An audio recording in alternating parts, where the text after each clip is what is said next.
Come on, man, let me out of here. I'm afraid I can't do that, nerdy photographer. Hey, everybody, it's Casey, host of the Nerdy Photographer Podcast here. I'm a bit tied up at the moment, but you're free to subscribe and leave a review for the podcast on your favorite podcast platform, whatever that might be. If this is your first time listening to the show, in addition to providing fun and informative photography-related content, I also go on adventures with the crew of the Starship Fibonacci. They're my hashtag nerdy photo crew. And right now, I've been trapped by a variant of the super cool photographer, who technically is a variant of me. I don't know about all that.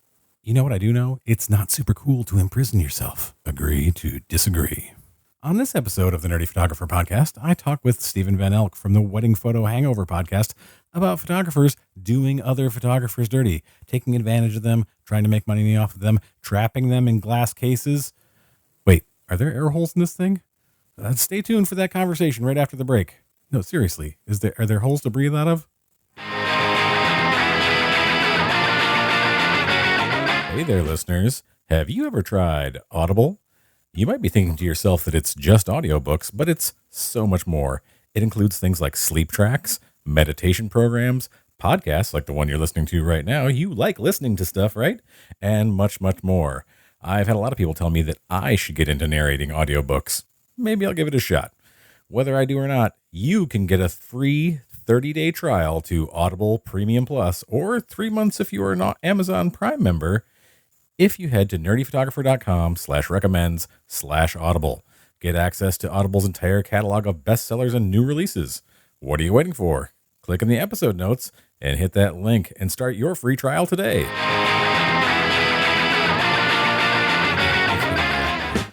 The only other thing I could think of was the story I posted from Newsweek about the bride who got fired for not wearing a bra to the wedding. Oh. But that's not really photography. That's not photography related. Photography business versus photographer. Yeah, the part of me was like, I should be supportive. And then I keep reading that story. I'm like, nope, you don't show up to somebody's house. Like you've automatically, I know that you were in the wrong now. I was going to give you the benefit of the doubt for like a little bit. But then once you showed up at their house, like drunk and like, is this enough bras for you? Is 3 bras enough for you? Is that good? That was my favorite part of the story. I was like, yeah. That's what cracked yeah. It reminded me the movie 27 Dresses when Malin Ackerman starts going nuts. And he's like, we better call air traffic control because Bridezilla's on the loose. It's just kind of how I pictured that whole scene playing out on the front lawn of these people's house. Oh, man. All right. Let's do this. Welcome to the Nerdy Photographer Podcast. I am your host, Casey Fatchett, and today with me is Steven Van Elk from the Wedding Photo Hangover Podcast. Welcome, Steven. Hey, Casey. How you doing? I'm doing great. It's been a little while since you've been on, and there's a new feature now. We have the Dice Breaker, where you roll a 20-sided die to see what a short topic of conversation is going to be before we get into our main conversation. That's an 8. It's a Q&A question. Yeah. You're familiar with these. All right. I've actually been saving this one in case you're on. Nice. I have a 16 by 20 print. What size photo frame should I buy if I want it to fit snugly into the frame with no matting? Wow. 16 by 20? Is that wrong? I think that would be correct. I think that's correct. I felt like that was breaking my brain. I was like, now I'm questioning everything. And you're like, wait, is there space inside of the frame that I should know about? Should it be smaller? I don't know. Should it be larger? Should the print be smaller? Should the frame be like a little bit larger? That's what I was thinking. Yeah, it's and I remember seeing that. I think it was on Reddit, and just the answers were all like, "What? Could you repeat the question one more time? I might need a diagram just so that I understand this a little more clearly." Well, maybe it's because like sometimes when like a photo gets like warm, it can expand, and sometimes when it humidity cools, there's some shrinkage that goes on, Yeah. and like you need something that can both rise to the occasion with the photo and also shrink down. Adjust, contract. Mm-hmm. It's just it's it gets humid out, really hot. It gets it need a little more space. Which is why I came on your show today to pitch my new product, which is photo condoms. They're very stretchy. It's you just want to you can, if you have to roll the print up a little bit, protects it. It keeps that photo fresh and clean. And they work like at least 95% of the time. 60% of the time, they work 95% of the time. You don't want those photos being reproduced. That's better than a watermark. Need protection, so it's better than a watermark for protecting your photos. I actually watched a TikTok where someone showed how to remove a watermark in like 5 seconds. I was like, and this is why I haven't used watermarks for like 8 years, because they don't stop anybody from doing anything. It was another there. You know what? That gets us actually right into our topic: photographers doing other photographers dirty. Why, Photoshop expert, are you teaching people how to remove watermarks? It's just like you know what? You want to steal somebody else's photo? Go ahead, steal their photo. In the comments section, there was somebody like, "Will this work on what was it? One of the stock photography agencies, like how they sort of, and it's why I think stock photography agencies do it like across the entire photo. It's not just like one. So you can't do let's do a little content aware fill to remove a watermark to the entire across the entire photo. Doesn't work quite as well as if it's in one spot.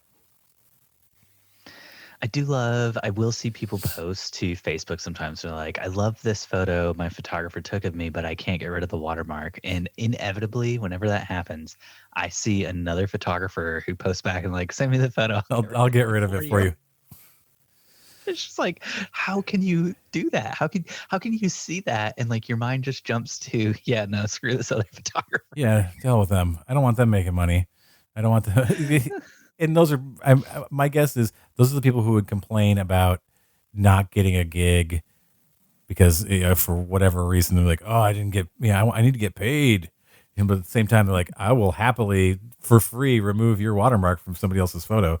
That's fine. Were they supposed to pay for that? I don't care. Is there a watermark on there because they did not pay you yet? Who gives a shit? I'm taking it off.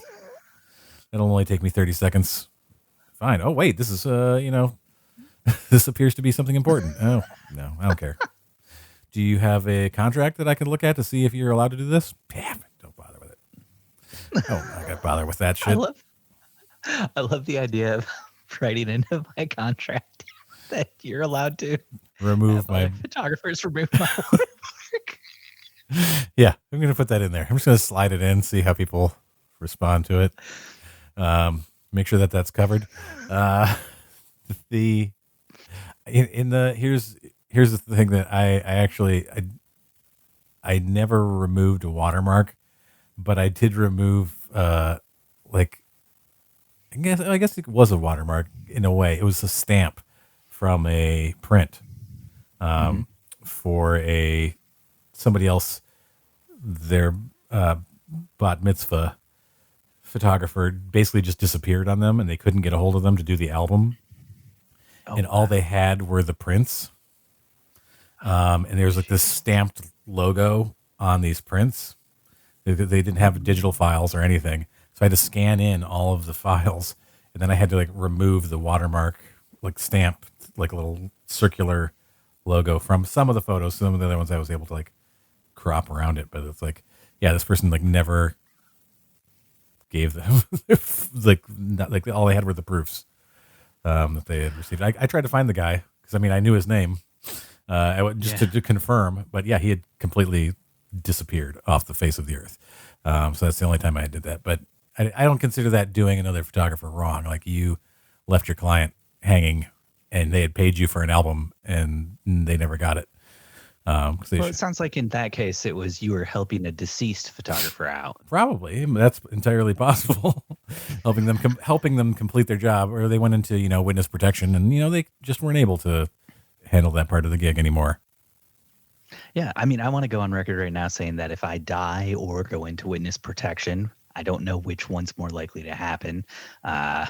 Witness protection. That, I think yeah, witness protection. That's more likely to happen to me than death. But after that happens, any photographers who want to serve my clients by charging them money to complete the work I didn't get done, I'm 100% okay with that, as long as I am dead or in witness protection. As long as it's either one or the other, and you might not be able to prove that I'm in witness protection, but you'll probably be able to. Even if I'm in witness protection, you'll be able to prove that I'm dead. So. Either way, it works out. Either way, it's going to be easy. I think one of the other ones I was thinking about this, like photographers kind of like wronging other photographers. It was something that you and I have talked about was NFTs, and we don't hear about it so much anymore now that the crypto market has completely bottomed out. But that whole NFT thing, there was a lot of photographers doing things to other photographers that I felt were it's wrong. It was getting them into a pyramid scheme and making them think that they could make money. And surprisingly, there aren't so many of them around pitching their NFT platforms anymore. I mean, you and I were on Twitter. It was just like, why is my entire feed like people telling me about their newly minted NFTs? Well, my favorite thing was, I mean, to kind of dovetail off photographers doing other photographers wrong, when it came to NFTs, it was specifically like landscape photographers and other nature photographers who are very much into like a do no harm, leave only footprints, and then they're using NFTs. And I understand with crypto there's like staking and there's like ways to do it that aren't burning our planet down, but most of them are doing it on Ethereum, which is not as stakeable right crypto yet. And it's like you guys realize other photographers wrong when you're doing on the idea of Ethereum NFTs. You're doing the whole planet wrong. Yeah, killing us all. You're killing us all. It's like horribly bad for the environment, and that's what you photograph. Like you're doing yourself a disservice because this is ruining the environment, and you photograph the environment. And just seeing them like put out, here's a new 60 NFT collection that I put together of my they're like every photo they took on like some trip to this mountaintop or whatever, and they're like, here's 60 photos. Or like they had street photographers also. It was just like, oh, here's my like night dreams, streets of Hong Kong, night dreams. It's a 60 photo collection of NFTs that I put together. It's and I'm looking at like the preview and I'm like, why? You're just destroying the planet, and you're trying to get other people to like throw their money into it. It was such a pyramid scheme. It is. If you're listening to this and you're contemplating NFTs, crypto. Huge pyramid scheme. They just want you to throw your money into it because it's speculation. They want you to make other people with more money buy into it so that they can make money. It's just, it's not good for you. It's not now, good. That being said, I do want to talk about the crypto I'm invested in and how you can get into it. Tell me more, Steve. Tell me more. Because you know what? I trust you as a valued member of the photography community. I trust you and that you would never lead me astray, nor would you try to make money off of me. Or perhaps, you know what we should do? We should have a conference where we can all get together, and we're not going to pitch NFTs to one another. We're not going to talk about our NFT platforms, but we're going to you're all going to pay us to come and attend this conference so that we don't talk about this. We just learn from each other. We're not going to set anything up. It's not going to be like, it's not going to be plans. We're not going to plan out any sort of conference like where people like actually go to learn about a specific thing. You're just going to sit in corners and like, it's going to be like kindergarten. You're going to choose your own topics. You're going to sit in small groups and just like, you're going to learn from each other because that's how, everything. I can't keep a straight face on that anymore. That was an actual suggestion by one of these NFT guys. And it's funny It was because, like it's suggested by the crypto bros. So yeah, let's have a conference where you don't try to sell things to each other. And it's like that, you're all people who try to sell things to each that's other. all What are you you gonna do at this do. conference? That's all you do. But But I thought about that, and I think that the whole thing it was another way of monetizing it. yeah, It was just another way of getting money from people. Like, oh, we could get money from people to come to a conference. Like, for fuck's sake, guys! Like, what? And basically, you're saying don't do any of the things you do now at this conference. That's what's going to be so awesome about it. So, whatever we do all the time is terrible because we want to get away from it. I do like where you were stumbling in when you were talking about conferences to the idea of let's just have a conference and you show up and you guys teach each other things. So there's nothing on the docket. And there's a real conference that works like this where people just show up and then like you sign up to give like a speech. And then based on how many people sign up to attend your speech, they assign you to like rooms and time slots and stuff at the conference. And that's always seemed like a really cool idea to me. Like, let's get a bunch of photographers together and let's just say, hey, we're going to talk about stuff. Here is a sign up sheet if you want to sign up for, I don't know. Let's talk about how to transition away from NFTs. That's the topic. It'd be a great topic to cover. And we'll see how many people sign up. Let's see how many people sign up for that. If they're interested, we'll teach that class. Yeah, I think that like unconference style is not necessarily a bad way to go. I just thought it was what it came across to me, and that whole thing was like, we don't want to put any thought into this. Yeah. we don't want to like actually set anything up. But let's go to a beautiful like mountaintop or by a lake somewhere and just sit around and talk to one another. We're not going to plan anything. Just learn from each other. But pay us $1,000 for a day to come to that, to be able to be invited to that conference. Yeah. I think that that sort of style can work. And especially when you have thoughtful people involved and people who really want the best for other people. I just did an interview with probably come out right before this, with a photographer named Leandro da Silva. He's a luxury wedding photographer. When he was talking about like how he wants to do a workshop, but he was talking about like, I want to make sure that it's comprehensive. I don't want to be one of those people who like, oh, you came to the conference or you came to my workshop and I'm going to give you 70% of this. And then you've got to pay me again for to learn, the rest of this. He's like, I'm really fighting over, I want to be able to give people everything that they want. So it's like trying to like make sure that that whatever his workshop is, that it's a comprehensive offering. And that's funny because like I have been to some conferences or workshops that were very much like that. And I feel like it's either one or the other. It's like you either have people who are like really thoughtful and really want other people to succeed, or you have people who are just like, I want to use this thing where you've already paid me money as a tool, as a funnel to get you to pay me more money. Yeah, that's the sad thing I see with a lot of conferences and workshops is the people running it are just like, well, that was the beginner level. Now, if you really want to get down to learn more, you have to, sign on $1,000 a month to do a 15-minute phone call with me once a month to talk about your business or whatever. And it's like they try to push you from whatever it was to something where they make more money for less effort. Right. Which I understand as somebody who runs a business, the appeal of that. But it's also like, but at what point do we get to a point where, like, when do we stop trying to like market and shill like that next thing, and when can we just say like, I will do another thing later. We're not going to talk about it here because here we're talking about this other conference, I don't know.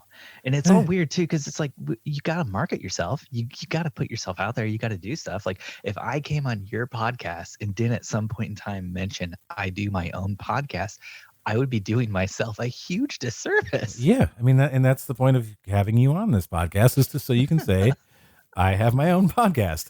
And, that's why I come on your podcast, is so that I can say, hey, I've got my own podcast. It's called crossbreeding, whatever, pollination. It's gardening terminology. I think that's the official term. But yeah, and here's the thing. I have no problem with people getting paid to share their knowledge. Mm-hmm. And I just think, it is another one of those things where it's sort of like you're doing other photographers a disservice by just sort of like, oh, you know what?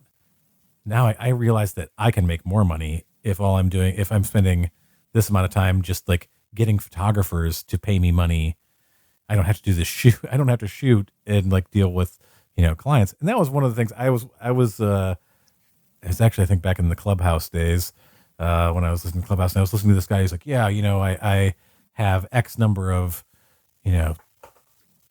students, whatever, there are people that I work with, other photographers who I mentor and, work with, and it's about this much per month. And it was a sizable sum of money. And I started thinking to myself, like, how do you manage to do all of the, weddings that you say that you do and maintain that business and actually go and shoot? Like, I can understand that you're probably not editing this stuff or doing all those other things, but how do you manage all of that when you're also devoting so much time to your mentees as well? And I'm like, maybe you don't actually do that many. Are you misrepresenting your level of either the number of people that you're teaching or that you're photographing? Because something doesn't add up here. Like, the math doesn't make any sense. There's not 48 hours in a day where you can. It's almost like what we need is like people to, in social settings, be truthful, like a truth social sort of. You may be. No. I think honesty. I don't know. No, wait, that doesn't truth. That what you said there. That might have some. That might have some legs to it. I think that could. You could see that as maybe a social media network or something. Yeah, some sort of platform, almost Twitter-ish. Keep it short. Yeah, keep it very, very short messages. I think where all you're doing is you're just spouting the truth. Just the truth. Whatever your truth is, as you see it. The truth. The truth as you see it. Or as some people call that, opinions. Don't have to be fact based. Since when is the truth fact based? Yeah, I think that it's a lot of. I don't know. I saw this years ago. There have been times when I've thought I should teach a workshop or something, but then I'm like, you know what? I'm happy doing this thing where I don't get paid and I put in a ton of effort. Spreading knowledge, things. It's there's a part of me that feels like, I do too want to make sure that people get everything that they need. And I also don't want to be taking advantage of people in any way where I'm like, oh, this is just a money-making enterprise. But it wouldn't be. I know myself. I'm a good person and I would give too much to people. But at the same time, like, I just see like there are so many people out there who are just more than happy to like, here, give me your $500. Here's a PDF. Good luck. That's going to improve your business. I guarantee that's going to triple your business next year. Just read that PDF. No, don't worry. And we'll do a 20-minute webinar as well, where I tell you about what's in the PDF. It's like, I'm going to give you more. I'm going to give you the real secrets in the webinar. You better sign into that. But then there's also like, how you really,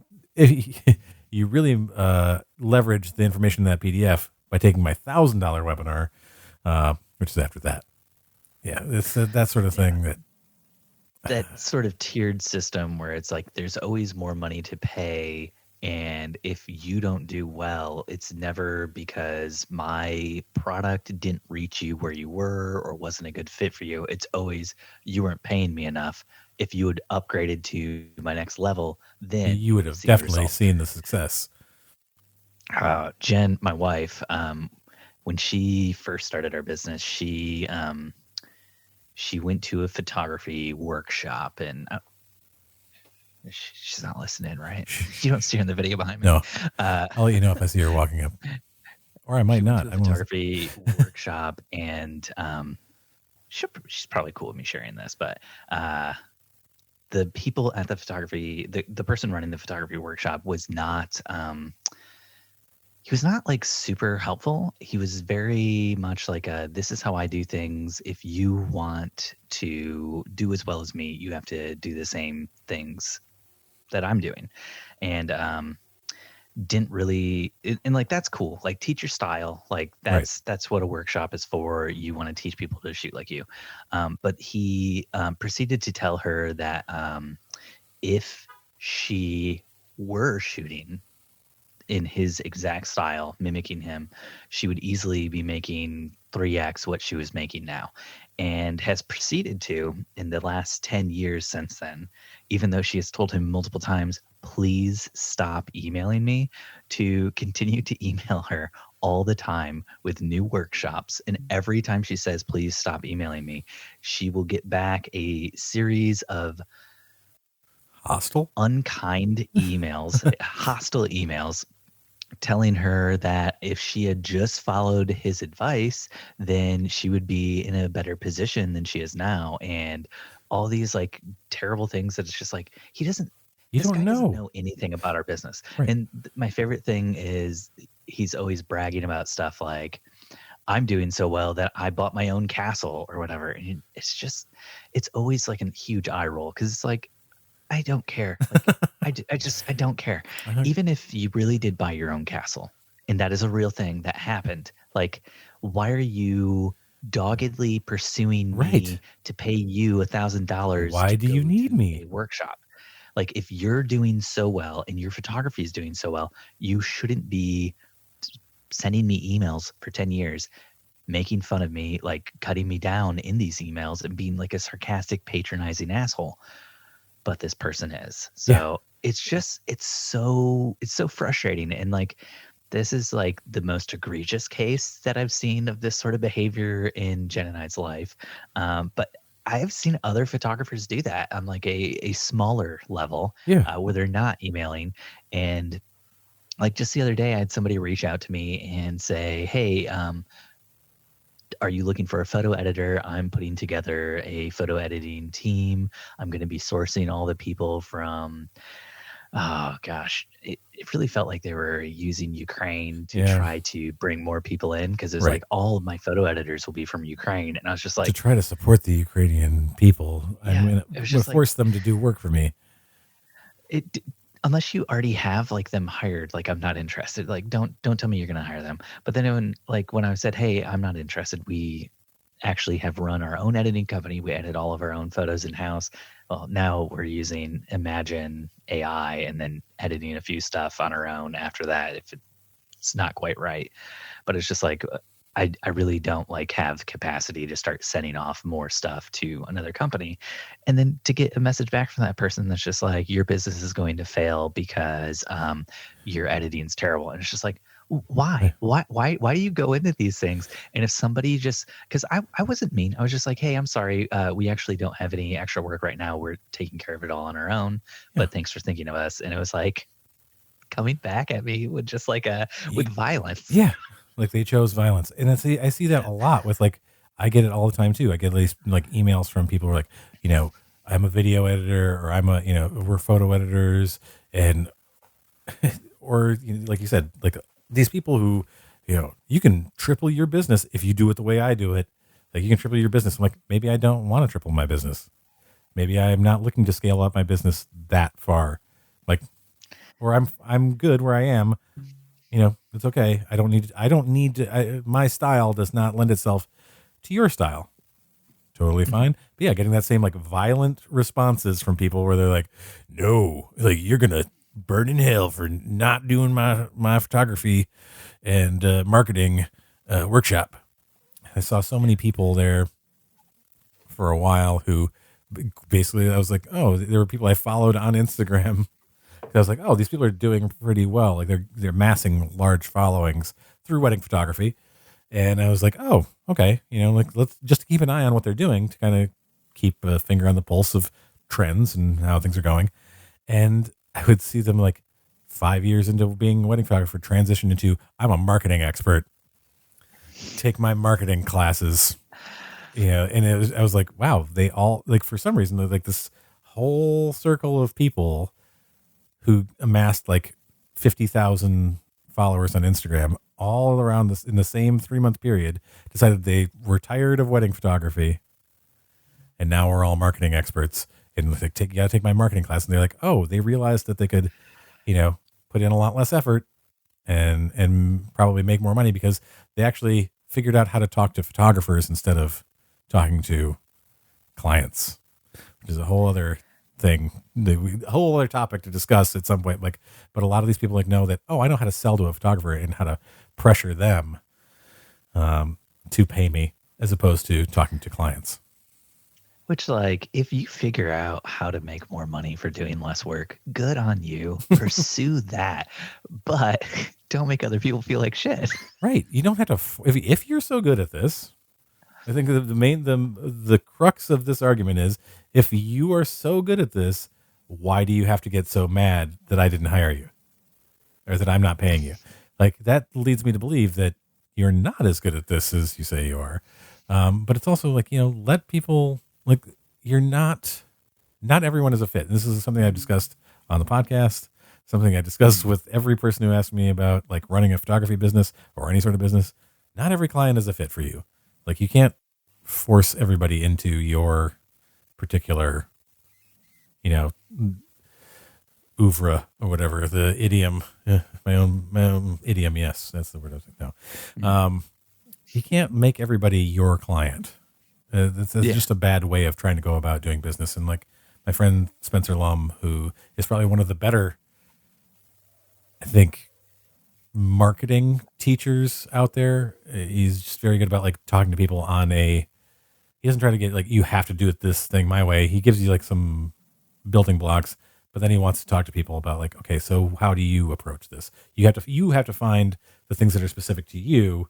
And if you want to like do more of this, like we have to talk about like what's very specific to you. But he was saying like, you don't need, like, every people are going, oh, you only need to get 1% of the people like to have a successful business. And he's like, no, that is not how you succeed. You find the 1% of people who are right for you, and you try to get 100% of those people. That's how it works. Like you don't just like throw out the giant net into the ocean. Like you get a small net, and you fish in the right spot, and you get the fish that you're trying to catch. Not chasing after everyone out. Every fish in the ocean is not for you. I don't think I said that very eloquently, but I think that sums up my thoughts on that. Which is why whenever people try to get like the high pressure sales, I instantly turn off. Instantly. And so if I was even remotely interested in your project offering, whatever it is, tutorial thing, the minute it gets into a high pressure sales situation, I immediately shut off. Oh gosh, that reminds me of like going to bridal shows. Oh yeah. Do we still call them bridal shows? I don't like that name. Wedding shows. Wedding shows. That's better. Wedding shows back in the day, and making friends with like other photographers who are also at the show. And at the end of the show, like talking to them, and this one guy was just like, "Yeah, no, I booked 7 people today." And I was like, "I booked 0 people today." Right. Like ended up booking like 3 people post show, like afterwards. But I was just like, whatever that capacity is people have to like say, I'm going to make this deal right now. Right. And that car salesman into my booth at a wedding show, and I'm going to force it on you. I don't have that like in me. I want people to take the time to research and like actually figure out, do I like this person? Right. Make a decision. Because I feel like that's how I do best, is when people really like me. Yeah. I mean, I didn't, I got tired of wedding shows pretty quickly. And I figured out after like the first one where I was like, hey, you want to book it? I would spend a lot of time with one person and be like, because that's just normally how I am. I'm like, I would get engrossed with a person and I'd miss like 18 other people who walked by. And then this person would be like, oh yeah, I've already got a photographer. I'm like, what? Why did you engage me in conversation? Oh, your photos are beautiful. Like, well, thanks. But like, I had to change my focus. So I would do things like I would be very careful about it and say like, listen, I want to sit down with you and talk to you and, spend time getting to know you and finding out about your wedding. Here is my information. Let's schedule a call. Let's schedule a meeting where we can actually spend some time together, as opposed to like in this. And I played off of the stress of the situation, like of being in this, like, being like, let's take some time where we can relax and really talk about your wedding and what's going on, as opposed to, I'm trying to shove this down your throat. I think that what happened was I didn't necessarily I'm booking 50 people out of this show. It's, I booked 5, 6 people, maybe, that if I was doing really well, but it was because I was finding the people who really connected with that, not super high pressure. And I think that that's the thing that, like, when I've taken some, I think it's another thing where when you try to force photographers, and bringing it back to like doing other photographers wrong, when you try to force people to your method and your methodology of sales or shooting, it's like, I'm going to make you shoot like me. I'm going to create 20 clones of myself, people who take pictures exactly like me. There's some sense of self-importance there. It's like, instead of, my favorite workshops that I've been to are ones that like teach me to explore my own creativity and teach me to, like, here's a tool you can use. Here's a lighting tool. Here's a composition thing. Here's a way of setting up this is how I set up my shots and how I see the frame and whatever. Like, those, like, this is something you can use to your advantage to incorporate into your style, not shoot exactly like me. Because I went to a few of those workshops where I was like, I don't like to shoot like that. Like, that's just not who I am. Yeah. But yeah, they would get really angry and be like, well, if you don't shoot like this, then you're going to fail. Like, am I? There are clients out there who don't like that either. So I don't get why there's this, I can't connect with that high pressure sales technique either. Yeah. But and I feel like one of the big things with that is it leaves people in a position where instead of being happy about a decision they made, they're more than likely going to regret a decision they made, because they made it in the moment. They made it in a state of like feeling pressured. And in my experience, I'm not happy afterwards with those decisions. And I want people to be happy. Like, if people are coming to this podcast and they're listening to you and me talk, like, I want them to feel like I chose to listen to Casey and Steve. I had a good time listening to Casey and Steve. I'm happy about that decision. I don't want them to feel like they came in here against their own will and now they're regretting that they've spent this much time. Hey, listeners, if you're out there right now regretting having spent this much time, just go ahead and turn it off. Turn it off at this point. Straight at me, Steven Van Elk on Twitter, and just let me know how much you dislike this. I'm gonna come up with a few like fake accounts and just like start tweeting at you. I was tied to a chair and forced to listen to this episode because I was told that it would increase my sales by 300%. It didn't do that, and it will. You didn't listen to it right. My number one process for bringing in new sales, that is at a wedding show, you can't bring in an inflatable arm flappy dude, but you can stand at the entrance to your booth and pretend to be an inflatable arm flappy dude. Yeah, it is. People are going to come up to you and talk. They're going to get people's attention. Maybe somebody escorting you out, but you will get attention. People will flock to that area if you do that dance. People are going to pay attention. And so you take that bit. If you don't use that bit of information, your failure at the next wedding show you work at, it's all on you.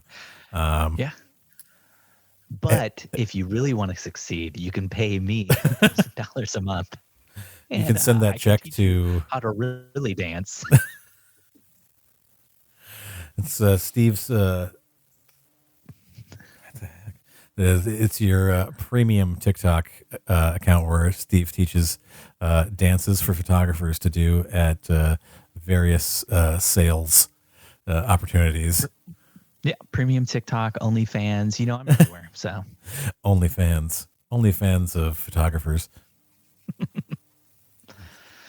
But there was one other, like not a like sales or like trying to get people into conferences thing that had happened recently that really sort of blew my mind as to how a photographer using other photographers. I had seen this on Instagram, and I follow this guy.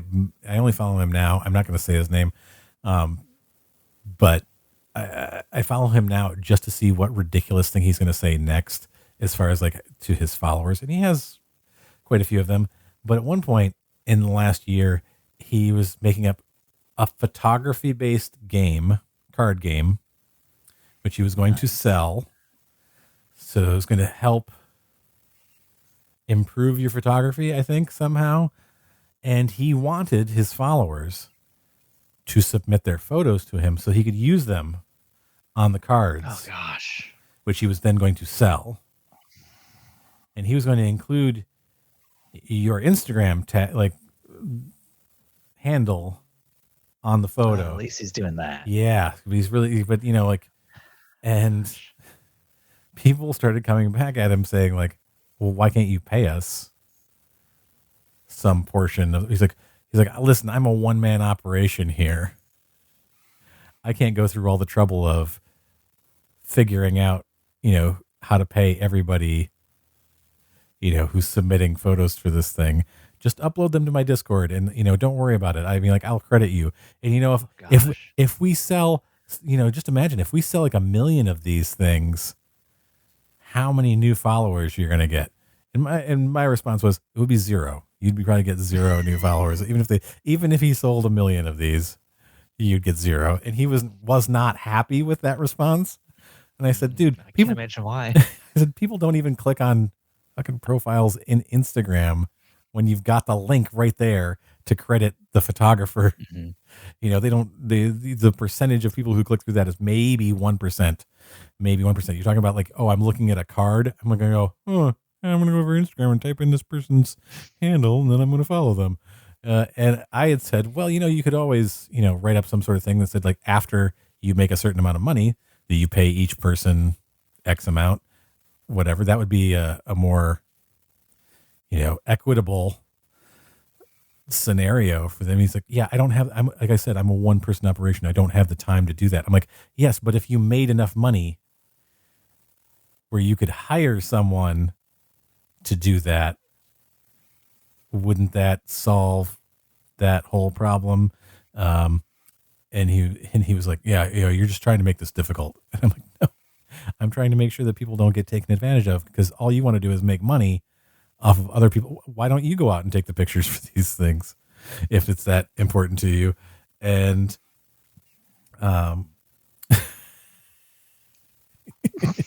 I can't keep a straight face. He was just like, you know, I've got plenty of pictures, but you know, I want to celebrate the rest of the photography community. By using their work for free to make money. I get the tactic, because we use it on my podcast sometimes of, hey, if you guys submit photos, we'll include them in like episode art, we'll tag you, we'll link to you, we'll, you know, link to your website, we'll do all this like stuff. And the idea there is it's a trade-off, because a link from the podcast helps your SEO. Yeah. People do sometimes actually click through. It's rare, but it happens where people click through and follow other people.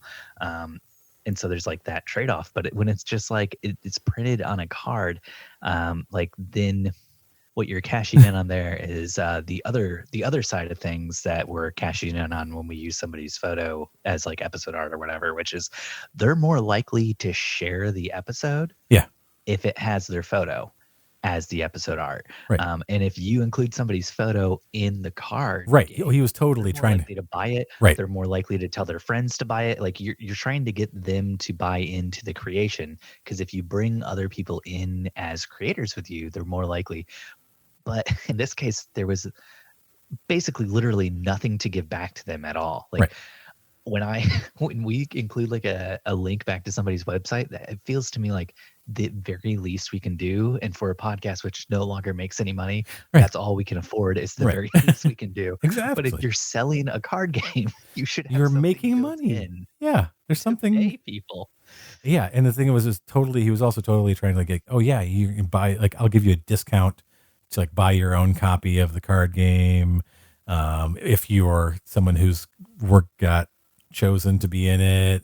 And it's like, yeah, you're just trying to like get, my guess is the initial, like a number of cards versus number of people paying whatever their amount was enough to cover his initial cost on whatever that was. It was my guess on what it was going to be. Yeah. He had another point where like somebody, he also does a lot of drone work, and he illegally flew into a semi-collapsed building. Wow. And he did a video about, he's like, oh, someone reported me to the drone cops, FAA. And it's like him doing an eye roll. And he's like, yeah, because you did something illegal and you make life hard for everyone else who follows the rules. And he's just like, he's like shitting on whoever reported me to the drone cops, you know, fuck you. And it's just like, what? Anybody who knows this guy is, I don't even have to say his name. If anybody's like, knows exactly what I'm talking about. But yeah, it's that whole thing of like, I'm going to profit off of your work. It's not like, I don't make money off of this podcast. I'm sorry to break it to you, Steve. Like, I know you were thinking that, you know, I had broken out of the podcast bubble into the money-making sphere. The email you sent me when you asked me to be a guest that talked about profit sharing from the Yes. episode and all the sponsorships you're going to sell. Yes. I'm seeing $0. Yes. Is that You're what I'm getting hearing? 50% of $0. So, So am I actually paying money to put this on the internet? you're paying with your time. You are paying with your time. Yeah, the don't do that to people. I guess the whole lesson here from all of these things that we've discussed is don't do that to people. Support other photographers. Help other photographers out.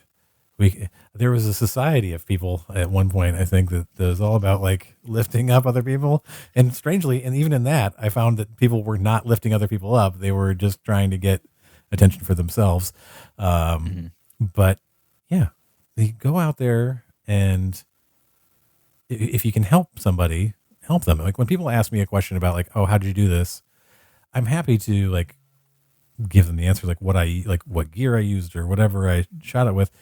Most of the time, I also include in that it's not going to help you to know what my camera settings were, or, you know, like we can get into some in-depth discussions about other things, about the other like concepts of lighting or composition or why I chose to use these things.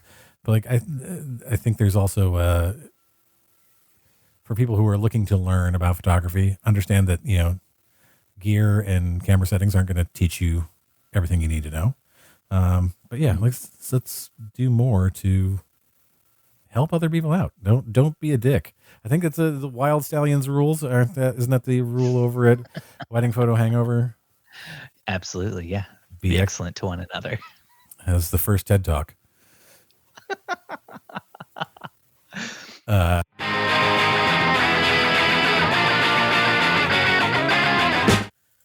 Hello there, nerdy photographer listeners. Do you have a website or do you need one? Well, let me tell you, you should be using SiteGround to host your website. I used different hosts for many, many years, and I dealt with so many problems. Terrible support, slow loading speeds, all sorts of attacks on my site that I couldn't deal with. But when I switched to SiteGround, my problems have gone away. I haven't had to worry about my site once in the 5 years that I've been using SiteGround. And right now you can get 80% off hosting and a free transfer of your website. Hosting can start from as low as $2.99 a month. $2.99 a month. That's so cheap. And it's so good. I wouldn't recommend it to you if I didn't use it myself. Head over to nerdyphotographer.com/recommends/SiteGround. That's nerdyphotographer.com/recommends/SiteGround. Or you can click on the link in the episode notes and get over there. 80% off hosting and a free transfer. You're not going to regret it.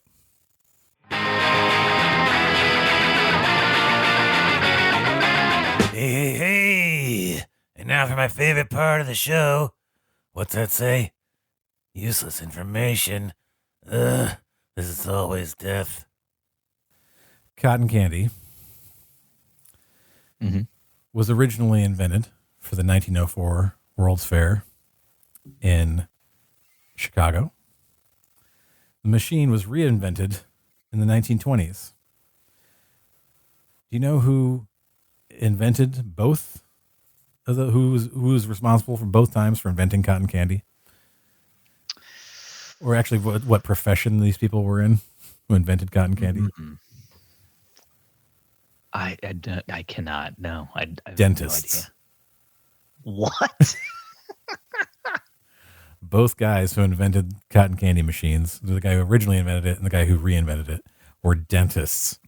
Yeah, have some candy floss. She just tells me like they were all about increasing their own profit margin.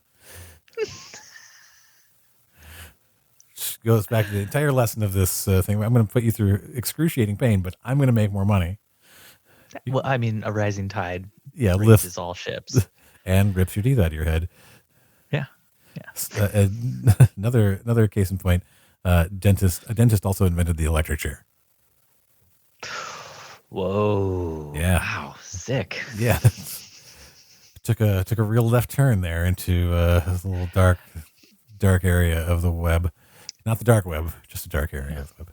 So, Steve, we're responsible for both joy and horrible murder. And executions by the state. Yay! That's a happy note to end this podcast on. Steven, where can people find you? You can find me online at vanelk.co. That's Van Elk Co. That's my wife and I's website for our business. Or you can find me at Steven Van Elk on Twitter, Instagram. I don't know. Does Facebook still do like ads? I don't even. Whatever. If you typed in at Steven Van Elk on Facebook, I'm sure I'd pop up. You can find me on TikTok. I have like 0 videos there, except maybe one of my son or my daughter. It's not worth following, but it's there. I think I'm following you. Am I following you? Oh, I don't know why you would. Just to be a friend. Oh, thanks, Casey. You're welcome. Or you can listen to my podcast. It's the Wedding Photo Hangover Podcast. It's me and my friend Dustin McKibben, and we talk about ridiculous things that happen in the wedding photography world. And there's so much to talk about. Much. Well, thank you, Steven. Thank you for coming on. We'll have to have you back again soon. Yeah. Thanks so much, Casey. It's been fun to talk about the rising tide that raises all ships. The rising tide? Is it a rising tide, or is it the new moon? A new moon brings in water that makes boats rise. Yeah, that's it. I think that's the saying. Boats go in to the water. Sharks in the water. You're in the boat.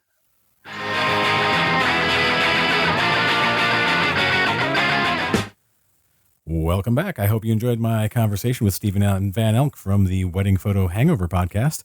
You can head to the episode notes to get links to that podcast or where you can find Steven on the social medias. What do you think about photographers mistreating other photographers? How should the photography community react to things like that? Or to something like tagging your super cool photographer bro to be a part of 1,000 different online forums about cryptocurrencies? Oh man, you would not believe what they're saying about Kitay coin right now. The value is skyrocketing. I gotta run. It's sad that works so easily.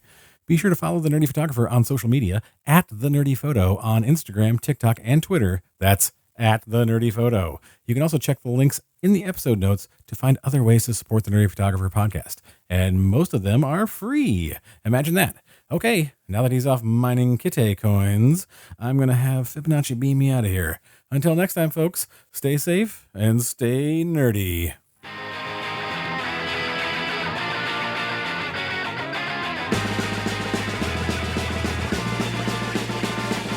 Who's that coming back to town? You better start listening. Who's your heart been beating about? You better listen.